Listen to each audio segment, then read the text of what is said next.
আসসালামু আলাইকুম। আমি অনেক জায়গায় লক্ষ্য করেছি আপনারা আপনাদের মার্কশিট প্রিন্ট করার জন্য বা বাইর করার জন্য বিভিন্ন কম্পিউটার দোকানে গিয়ে থাকেন।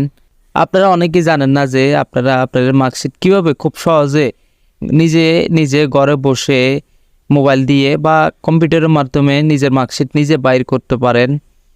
তো ইতিমধ্যে আপনারা আমার ভিডিওটা কিসের হচ্ছে অবশ্যই আমার থাম্বনেল দেখে ভিডিওটা ক্লিক করে বুঝতে পারছেন। তো চলুন কথা না বাড়িয়ে আমি মূল ভিডিওতে চলে যাচ্ছি। আপনারা ইতিমধ্যে আমার ডেস্কটপে দেখতে পাচ্ছেন আমি একটি মার্কশিট বাইর করা, এখানে আমার এসএসসি একটা মার্কশিট দেখাচ্ছে, এসএসসি দাখিলে একটা মার্কশিট আপনারা দেখতে পাচ্ছেন।